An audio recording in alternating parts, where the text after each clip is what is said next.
a little Right. worrisome. But it's the preseason. You're just kind of getting stuff out. I think the thing, you know, I think the Tatum injection's the headline of this game. But if I start talking about it now, it'll be the only thing I talk about.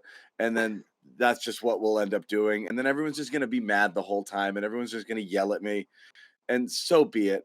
But Yeah, that happened a lot last year, John. This is the this would be it getting one happened. right this But season. it's preseason for me too. I'm not taking this seriously either. So I don't want to be yelled at right now. Right, Not, right. But you know what though? This makes sense though. This makes sense because you don't want to. You're not taking these games seriously, but you're looking in between the lines here. And of course, that this Tatum ejection in an overtime loss, it's your headline. I get it. I get it. well, I mean, all right, I'm gonna jump to it, and then we'll get back to it because I think that is the headline. There's a couple problems. Like I think people are missing the point of the Tatum injection, and that's what's bothering me a little bit, Josue. I don't think anybody is going to dispute the fact that it was like pretty questionable ejection. Pretty questionable second tech to give to a star. Certainly and people are saying, dude, it's the preseason. Why would you do that here? Look, if it were the regular season, he got tossed in a close game against a conference rival or the playoffs for something that small, you'd be like, are you kidding me with the refs? This is not about the refs, people. Okay. This is about a pattern of behavior that's existed forever with Tatum that he can't shake. And it carried through the playoffs. It was a thing that Ime Udoka talked about addressing at the beginning of last season. He couldn't rein it in. Joe Mazzulla's not going to be able to rein it in. It just No. is what it is. So I know people are like, you have to look at it, but the story's not there was a garbage tech. Tatum basically got 3 techs because after he got the second one, he sat on the floor the whole time, and they gave him a third one, Yeah. but he technically didn't exist anymore because he was tossed out. So they called Right. it a team technical. But he's basically got 3 technical fouls in a freaking preseason game just because he was being a baby. Just stop. Don't Yeah. do that. The people who are mad at Tatum, who are mad that that Tatum doesn't get the superstar calls he deserves for a first team all NBA guy, that's why. The refs hate him. They hate him. Yeah. So that's that arm wave after you've been just doing it after every trip down the floor. They just don't have any tolerance for it. Yeah.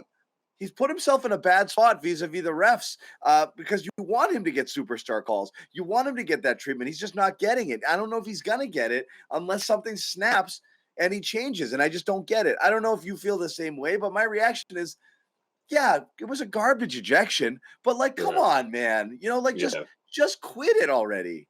It was less about the play, and it was more about the reaction. And I'm with you because And it that's was always a been his. really minor reaction, But that's his but go-to it's though. constant. That's Yeah. his go-to. Right, exactly. I think it's common, and I think this type of pattern it resonates with with the officials. I mean, they know this about him already. I think it's a reputation thing. I'm with you on this, John. I'm not as mad as you are at Tatum because this is when you're supposed to get this stuff out of your habits, right? Throughout the preseason, or at least try to, or at least say, okay, that's a teaching moment right there. That's a lesson that needs to carry over into the regular season, and I need to make sure that I don't put myself in these situations. I just hope that Jayson Tatum is able to take these things seriously, right? I hope he's thinking about that from a realistic standpoint going into the regular season, that if this were to happen, that would be a problem. And like you said, Ime Udoka not having him in that in the picture, it doesn't help. It really doesn't, because that's the one guy that would hold him accountable and also put him on Tried.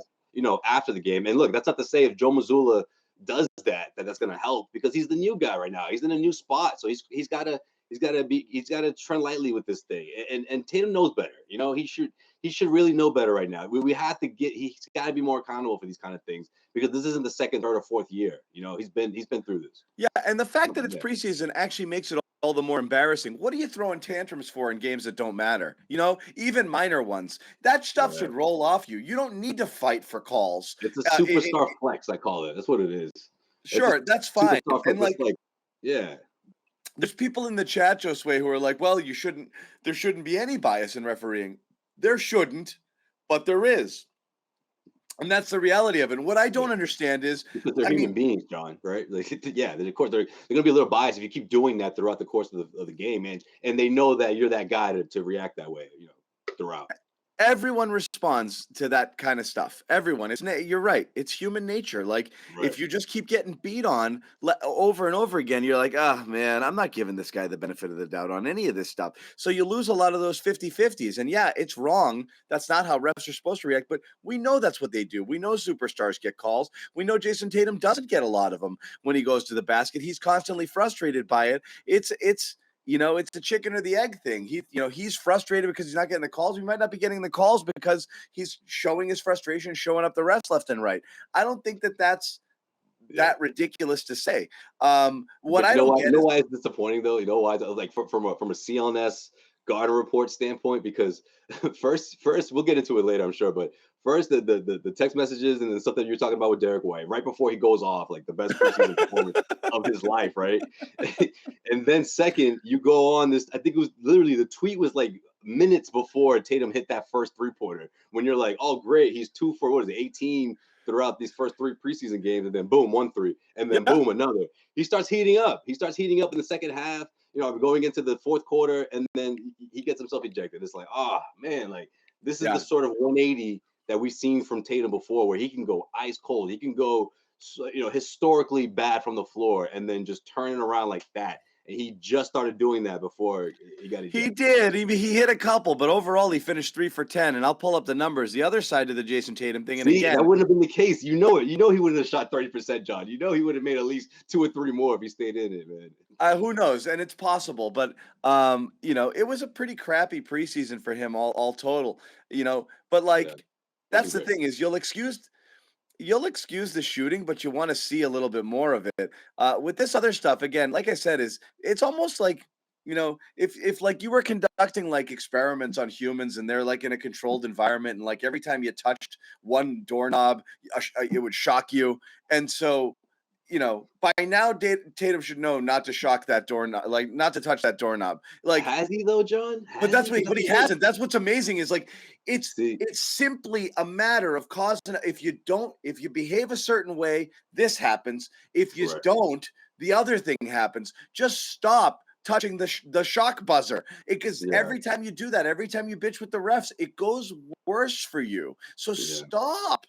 Yeah, but for me, I look at it like this. It's more like the kid who was told not to play with the stove, but he only got burnt a little bit. Like he didn't get the full burn. Like we haven't seen him completely, cost the Celtics a huge loss. So not yet, at least. Right. Not yet. Well, today he did. I mean, the run they went on. I mean, it's a preseason one game. That counts, I guess. Yeah, of course. And it doesn't count and it doesn't matter. And yeah, sure. All things total, you want to get tossed out of a game, get tossed out of a preseason game.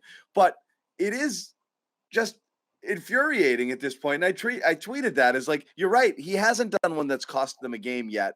But this is what I tweeted. I'm glad this happened to him because I hope he's a little embarrassed by it, because I hope it's like a little shock to my system. Like you go home and you're like, what am I doing, man? Like, what am I complaining about these for? It's the preseason. Like, come on, like, right. If he comes out of it thinking like the refs have it out for me, that's the wrong message. Like he didn't learn anything. If he comes out of it saying like, I just embarrassed myself. We're playing a game. We're playing fine. I know it's the preseason, but like, I gotta put that stuff in my pocket and move on. That would be good. Get it out of your system, enter the regular season, a new and mature guy, and be like, I'm just not doing that anymore. Let's look ahead and let's say if it gets worse, right? And someone has to call him out. Is it one of his teammates? Is it Jalen? Is it Marcus? Because it could reach that point. Again, speaking in hypothetical situation where he cost the Celtics a big game, or any game for that matter, right? And it comes to someone trying to hold him accountable. You think that happens on this team? It'll be interesting. No, but what's funny is like you'd think like Grant would be that guy because they have a relationship and he's one of the vocal guys. But Grant goes in there and he starts defending him, and he gets he's not gonna do that. He gets maybe behind closed doors, but Grant's not gonna get in front of cameras and do that. No way. It's gotta be someone like Marcus or maybe even Jalen. But we'll see.